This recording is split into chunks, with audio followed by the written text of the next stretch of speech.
بسم اللہ الرحمن الرحیم۔ السلام علیکم ورحمۃ اللہ وبرکاتہ۔ موت کے فرشتے کا واقعہ۔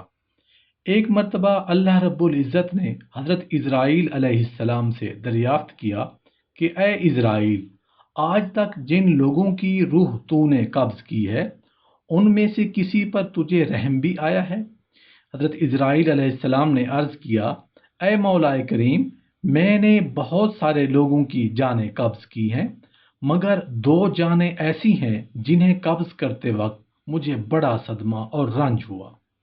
اگرچہ میں نے تیرے حکم کی تعمیل کی، مگر نہایت ہی دکھ کے ساتھ۔ واقعہ کچھ اس طرح ہے کہ ایک کشتی میں بیٹھے کچھ لوگ ایک دریا پار کر رہے تھے کہ ناگہاں کشتی پانی کی طوفانی لہروں میں آ کر غرق ہو گئی۔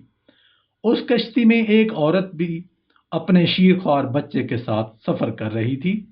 جب کشتی غرق ہو گئی تو عورت اپنے بچے کو سنبھالے ہوئے کسی ایک تختے کا سہارا لینے میں کامیاب ہو گئی۔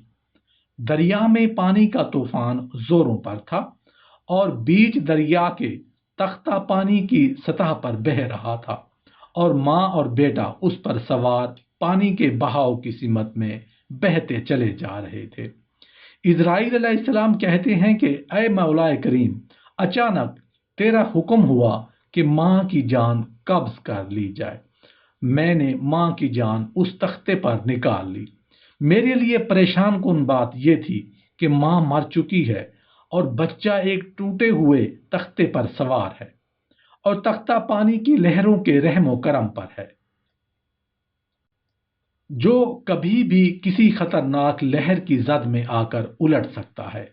اب بچے کا کیا حشر ہوگا؟ کیسا بے بسی کا مقام تھا۔ بچے کے لیے نہ خوراک کا انتظام ہے اور نہ کسی نگران کا بندوبست۔ پانی کی سطح پر بہتے بہتے یہ تختہ ایک بستی کی حدود میں داخل ہو گیا۔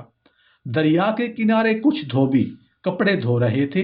اچانک ایک کی نظر اس بچے پر پڑی تو وہ لوگ دریا میں کود گئے اور تختے کو کنارے کھینچ لائے۔ یہ ماجرا دیکھ کر سب حیران ہوئے کہ ماں مر چکی ہے، بچہ بے یار و مددگار تختے پر زندہ سلامت موجود ہے۔ وہ لوگ بچے کو لے کر بستی میں آئے اور پھر اسے اپنے سردار کے پاس لے گئے۔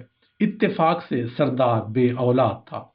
اتنا خوبصورت بچہ دیکھ کر سردار کا دل پسیج گیا اور اس نے بچے کو اپنا کر اسے اپنی نگرانی میں لے لیا۔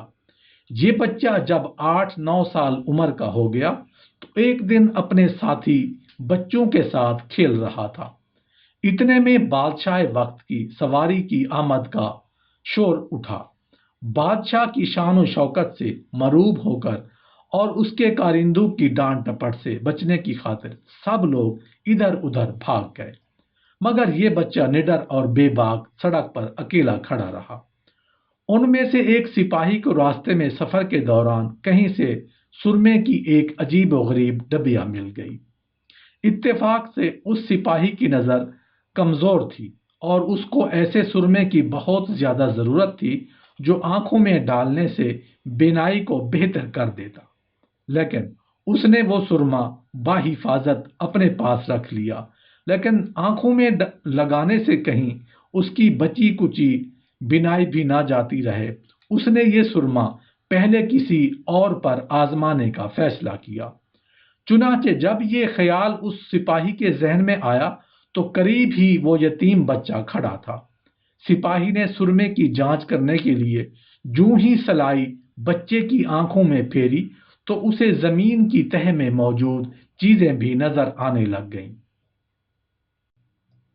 اس نے دیکھا کہ زمین کے اندر بہت سے خزانے پوشیدہ ہیں۔ بچہ مکار تھا۔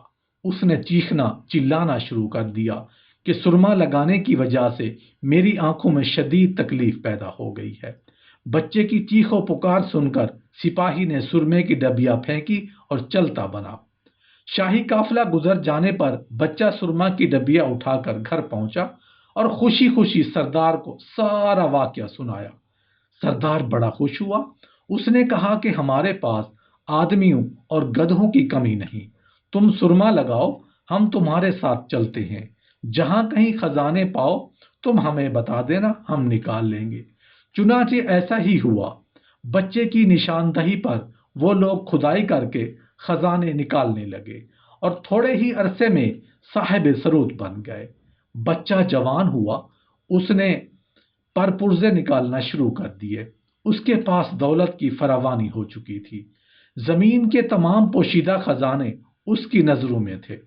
اس نے آہستہ آہستہ بہت سے آدمی اپنے ساتھ ملا لیے اور اپنی طاقت میں روز بروز اضافہ کرنا شروع کر دیا۔ اس نے قرب و جوار کے تمام سرداروں کو زیر کیا اور خود سردار بن بیٹھا۔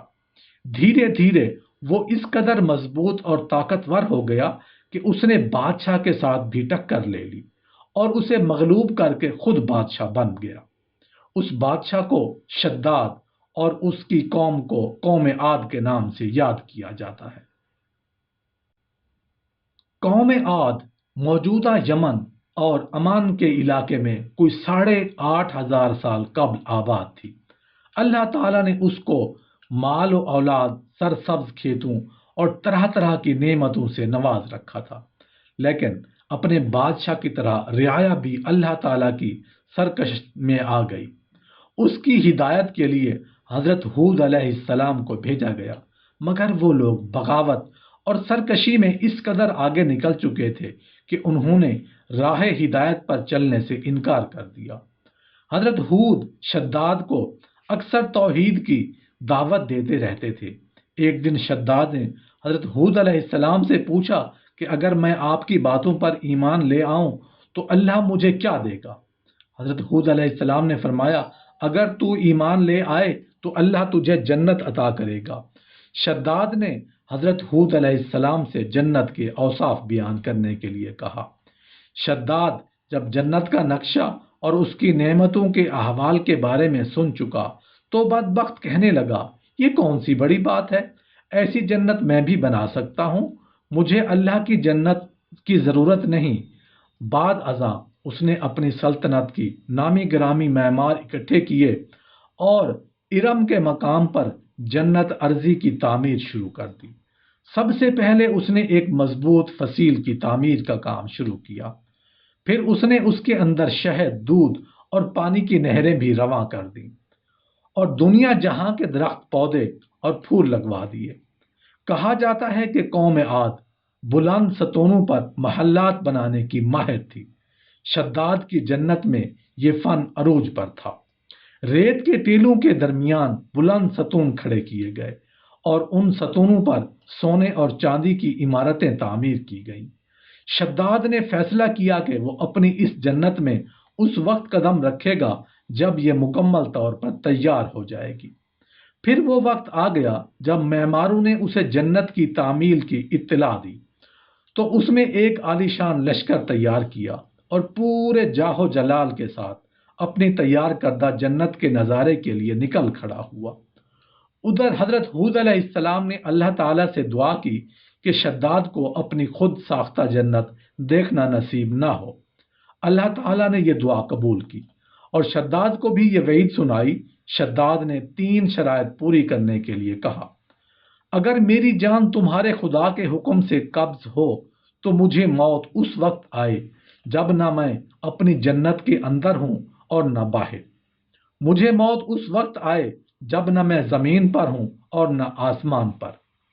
فرشتہ میری جان اس وقت قبض کرے جب نہ دن ہو اور نہ رات۔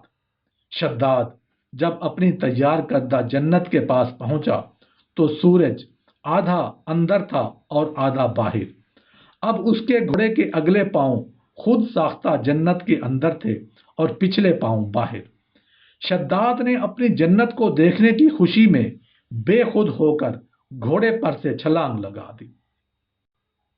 اب یہ زمین پر تھا نہ آسمان پر کہ فرشتہ اجل آن حاضر ہوا۔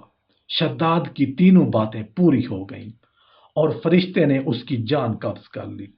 حضرت عزرائیل علیہ السلام کو دونوں بار اگر کسی پر ترس آیا تو وہ شداد ہی تھا۔ ایک بار جب وہ یتیم ہو کر دریا کی موجوں کی رحم و کرم پر تھا اور دوسری بار جب اس نے اپنے جتن کر کے اپنے لیے جنت بنوائی مگر موت نے اس کو دیکھنے کی مہلت بھی نہ دی۔ اللہ تعالیٰ نے فرمایا، یہ وہی بچہ ہے جس کی ماں تختے پر مر گئی تھی اور اس پر تجھے ترس آیا تھا۔ اس بچے نے بڑے ہو کر نافرمانی کی، خدا کے حکم سے بغاوت کی اور سرکشی اختیار کی، مگر ہم نے اسے خود ساختہ جنت میں قدم رکھنے کی مہلت بھی نہ دی اور اسے باہر ہی ہلاک کر دیا۔ اس جنت کے بارے میں مشہور ہے کہ وہ دنیا میں موجود ہے، مگر انسان کی نظروں سے اوجھل ہے۔